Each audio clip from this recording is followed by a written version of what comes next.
Marked survivor. In Hostel, Paxton and his friends are kidnapped by a group that hands them over to rich people who can do whatever they want with their bodies. Yeah, I'm talking about torture. In the end, he's the only one of the friends who manages to get out alive. And at the beginning of Hostel Part 2, he appears completely different. Paxton lives in isolation, trying to keep a low-profile life with his girlfriend, while dealing with post-traumatic stress disorder that controls every detail of his day. He distrusts everything, avoids public places, and always seems to be expecting the worst. His girlfriend starts to lose patience with his paranoid behavior, saying he needs to move on from the past. A heavy argument happens, making it clear that Paxton's trauma is destroying the relationship. Up to this point, I was expecting him to once again be the protagonist of the movie, but then the next scene hits. The next morning, the girlfriend wakes up and finds Paxton dead, sitting at the kitchen table with his body decapitated. Later, the script makes it clear that this death was planned. A box is delivered to Sasha Rasimov, leader of Elite Hunting, the secret club made up of millionaires who pay to torture people. Inside the box is Paxton's head, which is then added to a trophy room, the only survivor. Clear Rivers returns in Final Destination 2 as the direct link to the events of the first movie. Years earlier, she was on a plane that exploded shortly after takeoff. Clear and 6 other passengers got off moments before the disaster thanks to a premonition, cheated death, and paid a heavy price for it. One by one, the survivors started dying in strange accidents, and only Clear and Alex survive in the end. When the sequel begins, Kimberly has a vision of a massive highway pileup and manages to stop the tragedy, saving several people who were supposed to die there. And then, you know how it goes. Strange deaths start happening. Confused and desperate, Kimberly looks for Clear. But now Clear lives isolated, almost completely cut off from society, trying to avoid any interaction with the world. She explains that when someone cheats fate, death comes back to correct the mistake and eliminate whoever is left. That's when we find out that Alex also died, killed by a brick that fell on his head. Yeah, I know, they should have done something better with such a cool character. But getting back to it, Clear quickly understands the order in which the new survivors are supposed to die and starts helping Kimberly, taking on almost a mentor role. That's why the shock is immediate when Clear dies so abruptly. She's at the hospital with Kimberly and Officer Burke while they try to protect Isabella, who is about to give birth. Burke believes that the baby's birth might end the cycle. In another wing of the building, Eugene, one of the survivors of the avoided accident, is hospitalized and hooked up to machines. An oxygen leak spreads through the area without anyone noticing, causing an explosion that hits Eugene's room and travels down the hallway. Eugene dies instantly, and Clear, who is nearby, is also hit and doesn't survive. The final girl. In Friday the 13th Part 2, Alice Hardy returns to prove that surviving the first massacre doesn't guarantee any kind of future at Crystal Lake. In the original movie, she was just a camp counselor trying to get through the summer when she starts realizing her friends are being killed one by one. Everything points to Jason, a boy who supposedly drowned in the lake years earlier and came back for revenge. The twist comes when the real killer is revealed, Pamela Voorhees, Jason's mother. In the final confrontation, Alice manages to kill Pamela, becoming the first major survivor of the franchise. But that victory doesn't last long at all. The sequel starts in a cruel, straightforward way. Alice is alone at home trying to move on with her life when she opens the fridge and finds Pamela's head staring back at her. The shock is immediate. She barely has time to react. Seconds later, Jason appears behind her. With no dialogue or elaborate chase, he kills Alice, ending her story right there. The horror nerd. In Scream, Randy Meeks shows up as the movie nerd who knows all the horror cliches and turns that knowledge into a kind of survival manual. While his friends try to figure out who Ghostface is, Randy is busy explaining the genre, listing basic rules and pointing out classic mistakes that lead characters straight to death. Even though he's suspected multiple times, he manages to survive the initial massacre, barely escaping the killer he himself defines as the biggest fan of those rules. In Scream 2, Randy returns alongside Sidney, Dewey, and Gale, now trying to live a normal college life. But the past doesn't stay buried for long. A new Ghostface starts killing again, repeating patterns and turning the sequel into yet another deadly game. Randy quickly realizes everything is following sequel logic, where the rules change and no one is truly safe. His death happens in one of the most tense moments of the movie. Randy is alone on the college lawn talking on the phone with Ghostface. The plan is simple: provoke the killer, buy time, and let Dewey and Gale trace the call. During the conversation, Randy goes too far, mocking the killer without realizing how close danger really is. Suddenly, the killer appears. Ghostface opens the van door, pulls Randy inside, and kills him. The scene happens while loud music is playing, which prevents anyone from helping in time. Inherited curse. In The Grudge, Karen Davis is introduced as a foreigner who ends up trapped in something far bigger than she can understand. When she enters a seemingly abandoned house in Tokyo, she awakens the curse of Kayako, a vengeful spirit tied to the location. Unlike a traditional monster, Kayako doesn't hunt by choice. Anyone who enters the house becomes marked, carrying the curse wherever they go. At the end of the first movie, Karen tries to fix everything in the only logical way she can think of. She sets the house on fire, believing that destroying the place might force the spirit to disappear. Injured and shaken, Karen wakes up in the hospital and receives the worst possible news. The fire was contained before the house was completely destroyed. The curse is still alive. In the final seconds, Kayako appears before Karen silently and inexplicably. The screen cuts to black, making it clear something terrible happened, even without showing it directly. The Grudge 2 starts and kills Karen off in the very first scene. No build-up, no chance to react. Tied to a bed to prevent further episodes, she can barely rest. The hospital environment, which should represent safety, only increases the feeling of imprisonment. When her sister Aubrey arrives from overseas to take her back to the United States, the reunion is tense and uncomfortable. Karen tries to explain that the curse isn't over, but no one really believes her. Things spiral out of control when Karen starts noticing signs of Kayako's presence. In a desperate impulse, she manages to free herself from the restraints and runs through the hospital halls, ignoring doctors, nurses, and police officers trying to stop her. The escape ends on the rooftop. Karen is cornered at the edge of the building with nowhere to go. The spirit approaches from behind, silent and inevitable. With no way out, Karen falls from the building and dies.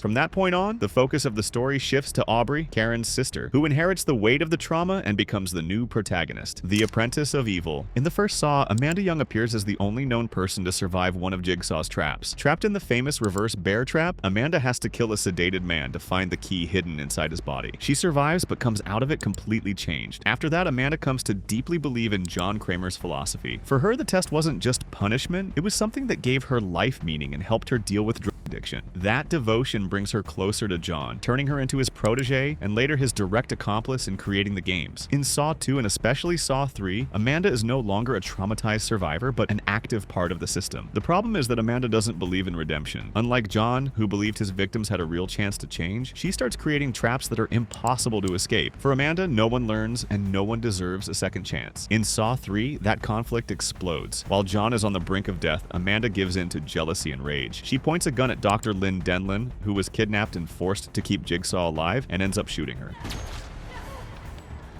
When Jeff Denlin, also a participant in the deadly games, arrives and sees his wife wounded, he reacts immediately. Using a gun, he shoots Amanda in the neck. She collapses onto the operating room floor and dies there, bleeding out in front of John Kramer. Discarded hero. In Maniac Cop 2, Jack Forrest seemed destined to be the story's big hero. In the first movie, he had already proven himself to be an intelligent, intuitive cop, willing to go all the way to clear his name. Wrongly accused of a series of murders, Jack was forced to hunt down the real culprit, the legendary Matt Cordell, a police officer who had become a brutal killer. In the final confrontation, everything pointed to Cordell being dead,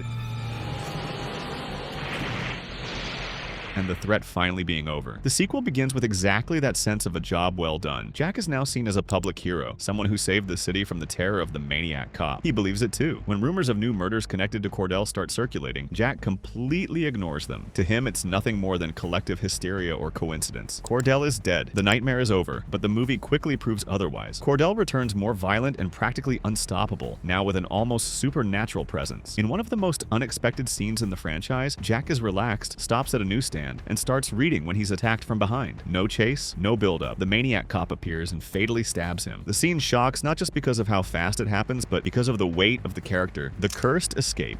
Reiko Asakawa is the protagonist of Ringu, introduced as a curious reporter who ends up investigating a cursed videotape. Anyone who watches the footage receives a phone call and dies exactly 7 days later. Throughout the first movie, Reiko discovers that the tape is connected to the vengeful spirit of Sadako, a young woman who was murdered and thrown into a well. When Sadako's body is finally found and buried, Reiko believes the curse has come to an end. That feeling doesn't last long. In the final moments, Sadako kills Reiko's ex-husband, showing that the cycle was never broken.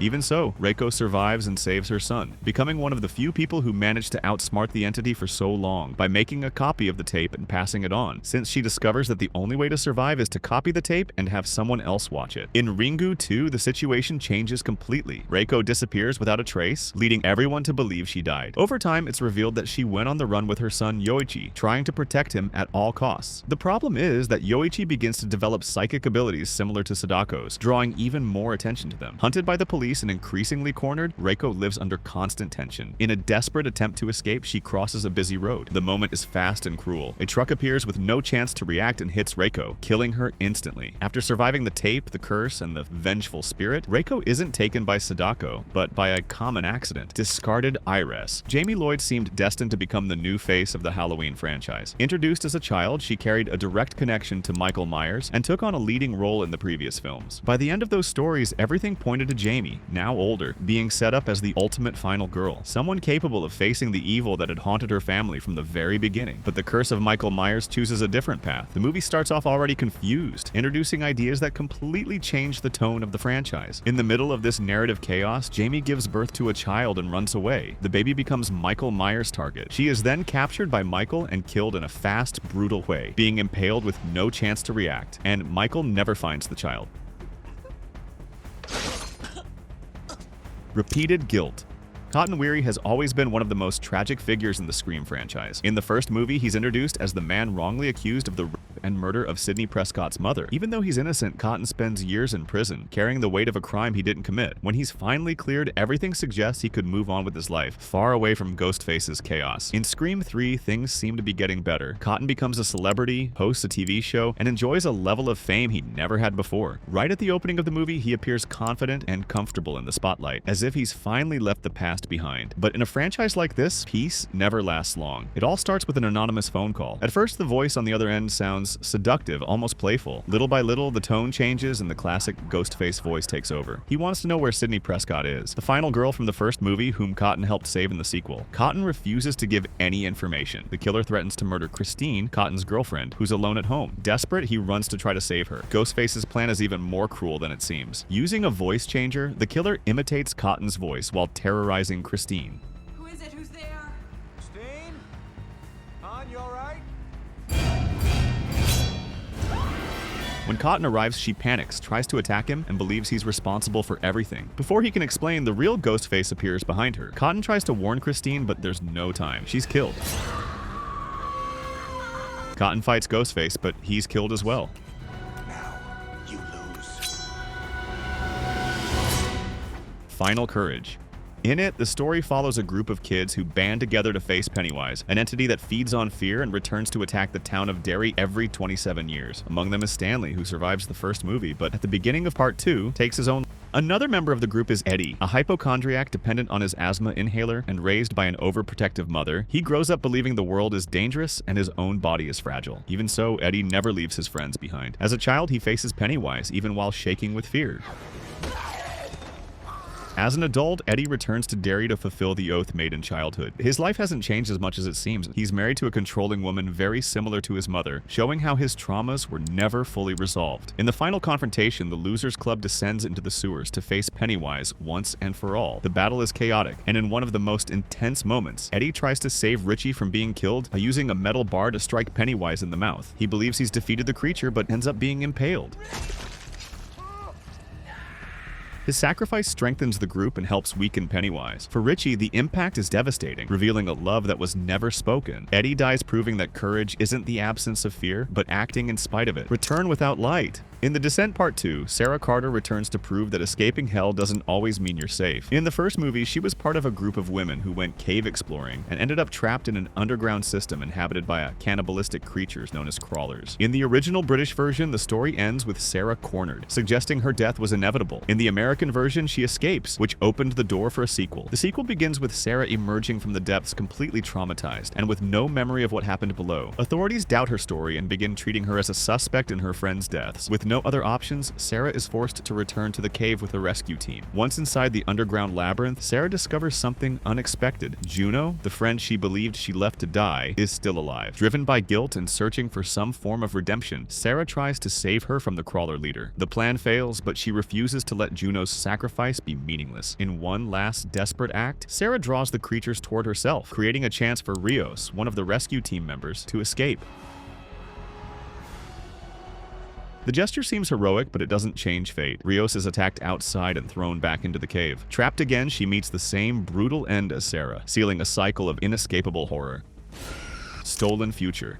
In Alien 3, the shock hits before the story even gets going. Aliens had ended on an almost hopeful note. Ripley, Hicks, Bishop, and Newt escaped alive after defeating the Xenomorph Queen, leaving behind a trail of death but finally together and safe. Hicks had lost his entire squad. Newt had seen her whole family wiped out. That ending suggested a fresh start. The sequel destroys that in minutes. Right at the beginning, an alien egg left behind by the Queen in the previous film hatches. A fire breaks out on the ship, and an escape pod is launched for the 4 passengers, but it crashes on the planet Fiorina Fury 161, a prison prison colony, and foundry inhabited by male inmates. Before the opening credits even finish, the movie reveals the worst possible outcome. Hicks, who had become Ripley's direct ally and one of the most capable members of the group, is found dead.